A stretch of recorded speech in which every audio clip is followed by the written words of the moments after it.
Hey everybody, it's Miss Tracy from the library, Brentwood Library, and you may remember that a couple Wednesdays ago I issued a challenge for all of you kiddos in grades K through 5, and what it was using one index card and a pair of scissors and one heavy book or item. Can you elevate that book or item 1 inch off of the table at least with just using the index card and maybe cutting it up in a creative way? So I didn't hear from any of you if that was successful for you or not, but I'm just gonna pretend that some of you tried it out, and if you haven't yet, you can still try it out at home. So I'm gonna show you what my process was for how I came upon a solution. So, first of all, I'm gonna set you here. Okay. So I heard that the teens, when they did this, they kind of came up with some solutions with the cards where they kind of folded them into accordions and made some triangles. And triangles are typically the strongest base, so that makes tons of sense. But here's what I came up with. So I realized that I probably would, my theory was, I would need more than just one little structure to hold up such a heavy book. So here was the book I was working with, this heavy guy right here, big, thick, heavy book. So I tore my index card in half. You could use the scissors to cut it. That was a legal move. And I was thinking about triangles.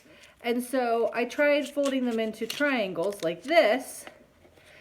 But when I put the book on, it just collapsed because this just opened up, but the weight made it collapse. So then I started thinking about how can I create something with no glue or staples or anything or tape that would stay together. So I ended up designing this kind of little hinge here.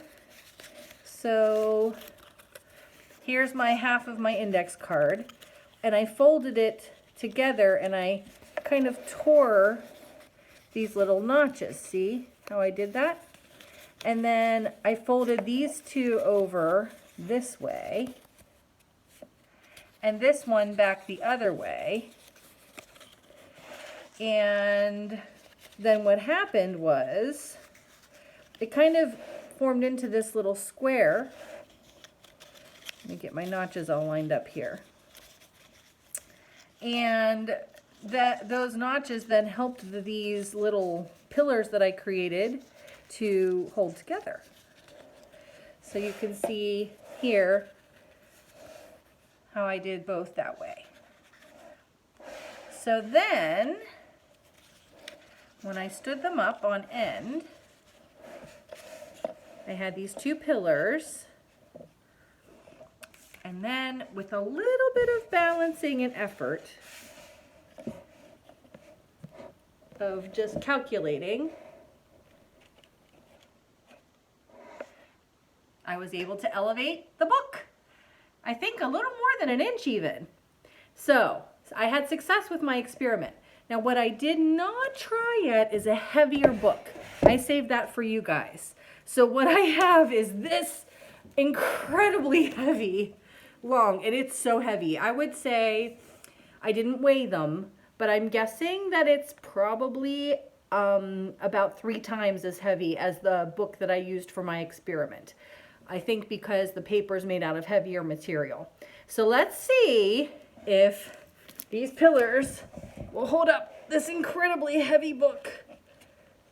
Oh, no way, Jose. Way too heavy. So those pillars have limits, but maybe with 2 index cards, I could do it. So that was the follow through for our last challenge that we did.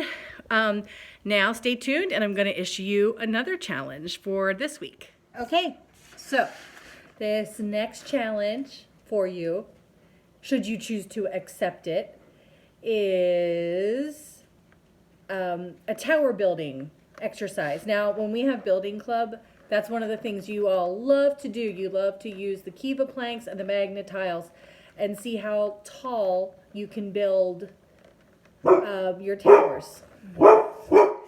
Sorry, that was my dog barking. So anyways, you love to see how tall you can build your towers. So for our tower this time, we're going to be using eggs. Not these eggs. Of course not. No way. You've been quarantined with your parents all this time and you think they're going to let you just randomly make towers with raw eggs? No, no, no. Put those away. What you're going to use is the plastic Easter eggs that you have around the house.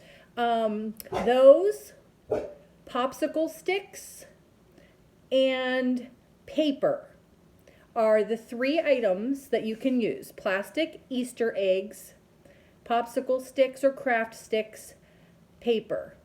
And we'll throw straws in there too, plastic straws, okay? Now, you cannot use any tape. You may use Play-Doh if you have Play-Doh. And if you don't have Play-Doh, look up a recipe online and make some Play-Doh. It's very, very easy to make Play-Doh. You'll probably have what you need at home.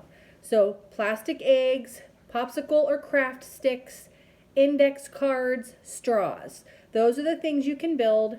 I want to find out, can you build a structure that won't collapse, that's taller than you? Try it out. See how it goes, and please take pictures and put messages and comments below. Or if your parents are on Facebook, ask them to post your progress so we know at the library who's having success with this. So good luck with your towers. Can you make them tall? Don't use real eggs. Don't do it. It would be terrible.